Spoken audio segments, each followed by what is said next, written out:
Hello students, आइए आरो काव्य खंड की कविता वे आंखें पढ़ने और समझने के बाद अब इसके प्रश्न उत्तर समझते हैं।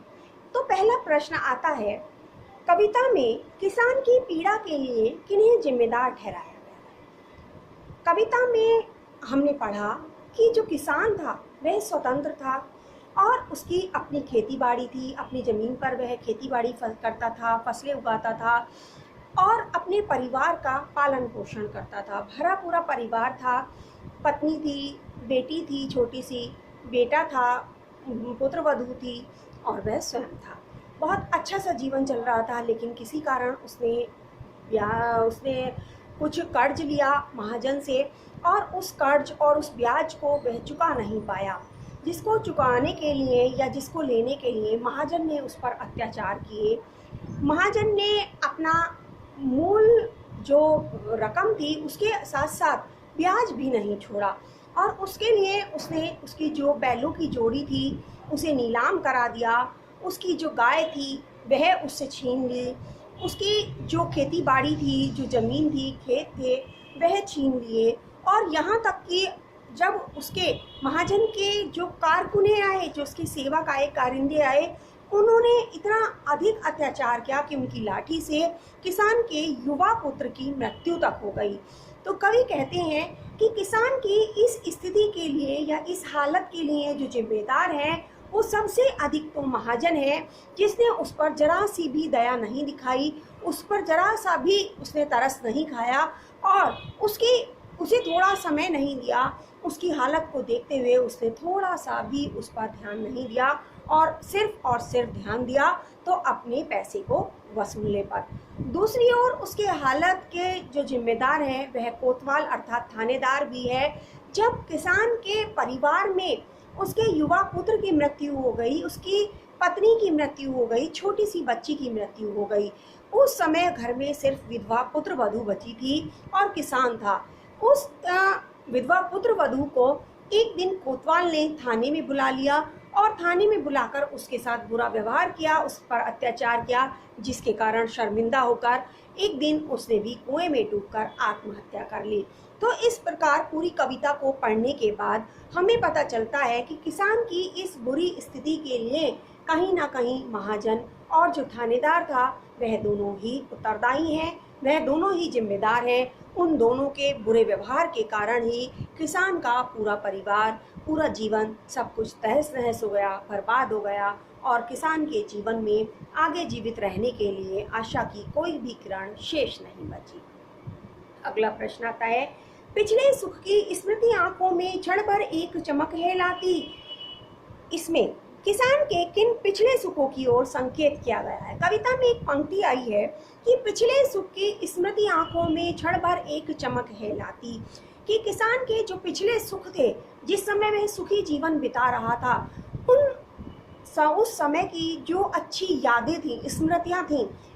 जब कवि बताते हैं कि जब किसान उन यादों को ध्यान में लाता है या ये कहिए वो सारी स्थितियाँ या वो सारे हालात, वो सारे दृश्य उसकी नज़रों के सामने आते हैं, तो उसकी आंखों में क्षण भर के लिए चमक आ जाती है।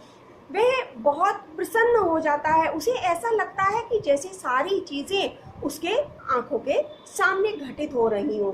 तो इसमें किन पिछले सुखों की ओर संकेत किया गया, अर्थात वो कौन से सुख हैं जिनके बारे में वो याद कर रहा है और खुश हो रहा है। तो कवि कहते हैं कि वो सुख थे कि उसके पास अपनी खेती थी, अपनी ज़मीन थी जिस पर वह फसल उगाता था, फसल लहलहाती थी जिसे देखकर वह बहुत प्रसन्न होता था। उस फसल के हरे हरे तिनकों की हरियाली को देखकर उसके जीवन में भी हरियाली आ जाती थी। पूरा परिवार था, संपन्न परिवार के साथ वह जीवन बिता रहा था।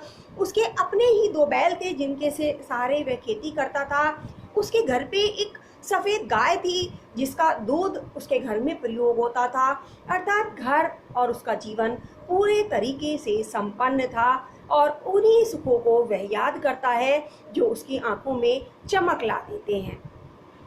अगला प्रश्न आता है, अंधकार की गुहा सरीखी उन आंखों से डरता है मन।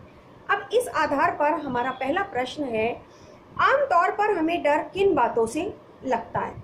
कवि कहते हैं कि इस कविता में उन्हें किसान की उन दर्द भरी आंखों को देखकर डर लग रहा है, लेकिन वास्तविक जीवन में हम किन बातों को देखकर डर जाते हैं, किन चीज़ों से हमें डर लगता है, मन में भय जागृत होता है, तो वह चीज़ें हैं कि अपने किसी प्रियजन की मृत्यु या उससे दूर हो जाना, या कोई दुर्घटना हो जाना, या कोई झगड़ा या मारपीट हो जाना, या फिर आर्थिक हानि का डर हमें हमेशा सताता रहता है।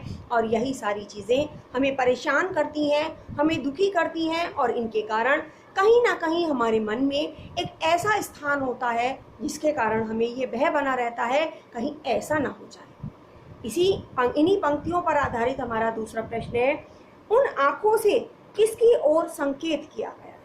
यहाँ पर कवि ने स्पष्ट रूप से किसान की आंखें प्रयोग नहीं किया है, कवि ने प्रयोग किया है उन आँखों से।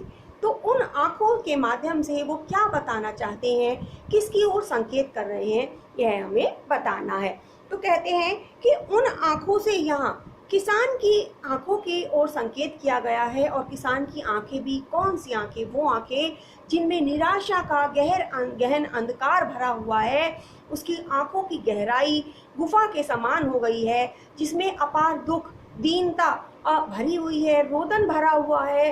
उन आँखों की बात कवि उन आँखों के माध्यम से कर रहे हैं। वह आँखें उस किसान की हैं जिसका सब कुछ बर्बाद हो चुका है, सब कुछ समाप्त हो चुका है, अब उसके जीवन में कुछ भी शेष नहीं बचा है। उसकी जो परिवार था, वह उसका परिवार उससे दूर हो गया हमेशा हमेशा के लिए। उसकी गाय उससे दूर हो गई जिसे वह बहुत अधिक प्रेम करता था।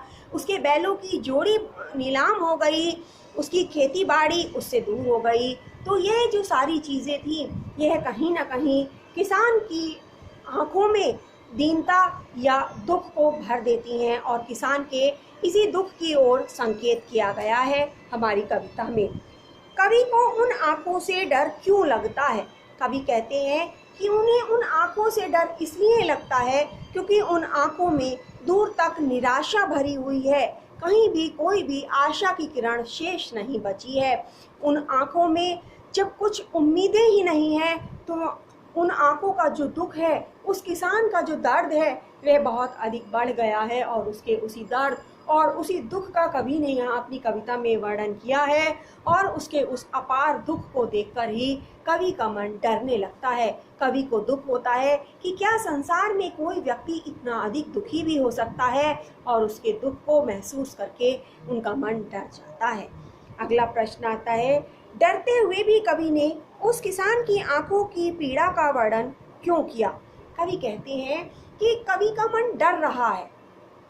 जब हमें किसी चीज़ से डर लगता है तो सामान्यतः हम उससे दूर भागने की कोशिश करते हैं, लेकिन यहाँ तो कुछ विपरीत ही दिखाई देता है।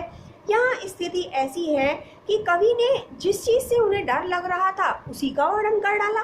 कवि को किसान की उन आंखों से डर लग रहा था, लेकिन कवि ने किसान की उन आंखों का ही वर्णन कर दिया जिनसे वो डर रहे थे। और ऐसा उन्होंने क्यों किया? ऐसा इसलिए क्या क्योंकि वो समाज के लोगों को उस किसान के दुख से और दर्द से अवगत कराना चाहते थे। वो किसान के दुख से इस संसार के लोगों को या समाज के लोगों को परिचित कराना चाहते थे कि किस तरह एक व्यक्ति का हरा भरा जीवन, हरा भरा संसार, उसका एक संपन्न परिवार किस तरह कुछ ही समय में तहस नहस हो सकता है, किस तरह बर्बाद हो सकता है। यह कवि इस समाज के और संसार के लोगों को बताना चाहते थे कि आज भी हमारे समाज में ऐसे कट्टर और निष्ठुर लोग बाकी हैं जो सिर्फ और सिर्फ अपने लाभ के लिए दूसरे के दर्द की परवाह तक नहीं करते। वह यह तक नहीं सोचते कि उसका पूरा जीवन बर्बाद हो जाएगा, उसका पूरा परिवार समाप्त हो गया, उसके जीवन की हर एक अच्छी और उससे संबंधित चीज़ उससे दूर हो गई। जिन चीज़ों से या जिन लोगों से उसे लगाव था, वे उसके जीवन में अब फिर से वापस नहीं आने वाले। एक व्यक्ति इतना निष्ठुर हो सकता है। इन सारी बातों को कवि संसार के और समाज के लोगों को बताना और दिखाना चाहते थे। इसलिए कवि ने उन आंखों का वर्णन कर डाला जिनसे उन्हें डर लग रहा था, जिनसे वो डर रहे थे। उन्होंने इस डर के माध्यम से यह महसूस किया कि यह डर तो है ही, लेकिन साथ ही साथ यह एक ऐसी समस्या है जिससे समाज के सारे लोगों को अवगत होना चाहिए या उन्हें अवगत कराना चाहिए। इसलिए कवि ने इन आँखों के बारे में ही कविता लिख डाली और हमें इसके बारे में बता दिया। अगला प्रश्न है, यदि कवि इन आँखों से नहीं डरते तो क्या तब भी वह कविता लिखते? यह एक बहुत महत्वपूर्ण सवाल है कि यदि कवि उन आँखों से नहीं डरते तो क्या कविता लिखते। अर्थात हमारे अनुसार हमारे विचार से हम ये कह सकते हैं कि यदि कवि उन आँखों से नहीं डरते तो शायद वो कविता ना लिख पाते। कारण ये क्योंकि कवि का जो ध्यान था उस किसान की आंखों पर गया। उन्होंने किसान की आंखों में अपार दुख देखा, उसके दुख को महसूस किया और उस दुख को महसूस करने के बाद वो उससे इस हद तक जुड़ गए कि वो इसको बताए बिना या इसको सारे संसार के लोगों को दिखाए बिना वो रह नहीं सके। यह किसान का जो दर्द था उनके मन में समा गया और उसको व्यक्त करने के लिए उन्होंने अपनी कविता का माध्यम चुना और अपनी कविता के माध्यम से उन्होंने इस संसार के सारे लोगों को उसके दुख से परिचित कराया, अवगत कराया। यदि कवि उन आँखों से ना डरते, उन आँखों के प्रति उनमें डर पैदा ना होता तो कवि का ध्यान इस ओर जाता ही नहीं कि वह किसान कितना अधिक दुखी था या उस किसान के साथ कितना बुरा हुआ, उस किसान का जीवन कितना अधिक प्रभावित हुआ। मात्र थोड़ा सा कर्जा ना चुका पाने के कारण उसने अपनी कितनी कीमती चीज़ों को खो दिया, उसे इसका कितना बड़ा मोल चुकाना पड़ा। इन सारी चीज़ों को कवि महसूस न कर पाते और यदि वह महसूस नहीं कर पाते तो उसे अपनी कविता में व्यक्त नहीं करते। कविता लिखने के लिए और कविता रचने के लिए उस किसी भी चीज़ की अनुभूति होना बहुत आवश्यक है। भाव व्यक्त करने और किसी भी अनुभूति को अंकित करने में बहुत बड़ा अंतर होता है। तो कवि ने उस किसान के दुख को अनुभव किया, उसकी अनुभूति हुई उन्हें और उस अनुभूति का ही परिणाम निकला कि कवि ने इतनी प्रभावशाली कविता या ये कहिए कि उसके दुख को इतने प्रभावशाली ढंग से हम सबके सामने प्रस्तुत किया। इस समाज के लोगों को इस एक ऐसी पीड़ा से या ऐसे दुख से अवगत कराया जिससे न जाने कितने किसान या कि यही कहिए कि कितने लोग इसका सामना करते होंगे, लेकिन इस समाज के लोगों को उसका ज्ञान तक नहीं होता, उन्हें उसकी जानकारी तक नहीं होती। लेकिन यहाँ पर कवि ने उन सारी चीज़ों को, उन सारी पीड़ाओं को, उन सारे दर्द को और या ये कहिए कि समाज की उस वास्तविकता को सबके सामने लाने का प्रयास किया है कि किस तरह एक किसान, साधारण किसान अपना सुखी जीवन जीते हुए किस तरह वह परिस्थितियों के हाथों मजबूर होकर इतना दर्दनाक जीवन जीने के लिए मजबूर हो जाता है। यहीं पर हमारी कविता वे आंखें के प्रश्नोत्तर समाप्त होते हैं। धन्यवाद।